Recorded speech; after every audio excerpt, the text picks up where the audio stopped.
All right, guys, bad day out in the Red Goat garage.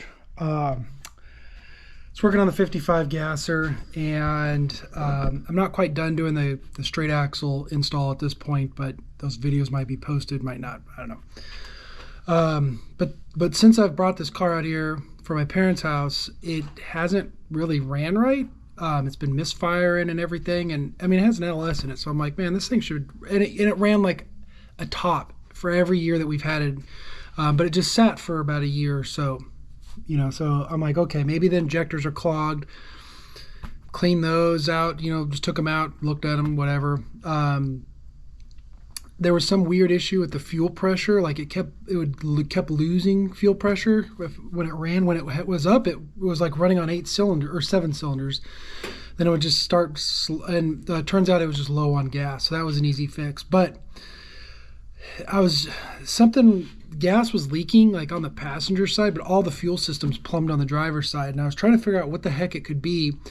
And my dad was here, and we were looking at it, and I said, all right, well, let's try and start it. I'm going to watch where it's coming from. And like he engaged it, and it like didn't fire. It kind of like, it's like the starter hooked the flywheel or something, or flex plate, and I was like, that's weird. And then we did it again. Also, we heard like a loud bang, and it started leaking oil out of the oil pan. And I was like, that's not good. So what ended up happening was on the back cylinder on the passenger side, I can't remember if that's number 7 or number 8, but it snapped the rod. It did like a hydraulic lock. Let me find. So here's what I'm doing now is I'm pulling this motor. It's a very low mileage LS1, 5.7 out of a Camaro. But I'm pulling it out. I've got pretty much the whole upper end done, but I still got to do like my exhaust and a couple transmission things, and I'm going to yank it all out as one. But I mean, look at here's the windage tray. I mean, you can see it just tore through that, no problem. And you can see it got a little smackaroo right there on the oil pan, so it cracked it right there. So I'd show you underneath, but terrible lighting. So right now we're pulling it out. I'm gonna investigate. Obviously the rod's snapped in half, but investigate exactly how much damage it did. Is this engine completely toast? Do I gotta get a new engine? Can I fix this one? All those questions. So not a good day, but it is what it is. I'm not really that concerned about it. Worst case, I thought if the engine's toast, I'll probably put like an LQ4 like I did in the Cadillac. And actually that's what's in the Chevelle too. That's a LY6, so the newer version, but 6 liters. I'll probably do like a 6 liter in here.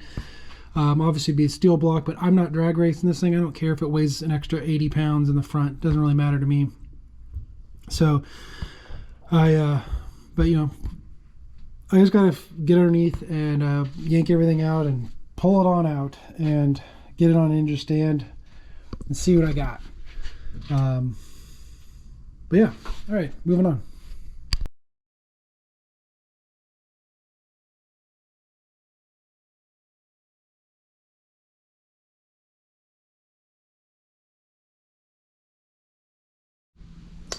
Okay, quick update on this guy. It looks like I only have 2 issues. One is this little hole in the block here, so I'm going to fix that. I'm going to weld that up. I've been watching YouTube videos on the best way to go about that. Weld that up. I mean, the valves, the head wall looks good. Cylinder wall looks absolutely perfect. No scratches or anything in there. So the hole in the block, and then obviously this rod that's completely snapped. So I'm going to get a new rod and weld up that hole and slap this thing back together. Should be good to go. Since I have this all apart, I'm going to get a new cam for it as well. Something that has a little bit of lope, because I feel like it's a gasser. It needs to have a nice lopey idle, right, to go with it. So that's that's the plan. So hopefully, fingers crossed, we should be good to go. I'm not super worried about it. Even the lifters, everything looked good. Because like I said, it hydraulic locked, but it didn't run that way. It was just like one revolution with the crank or something like that. So, you know, it didn't run that way. So it should be fine. And I didn't feel like buying a whole new engine or anything. This thing's like under 100,000 miles. Ultra low mile LS1. So it's aluminum, block, and all that good stuff. Anyways, enough rambling. Back to work.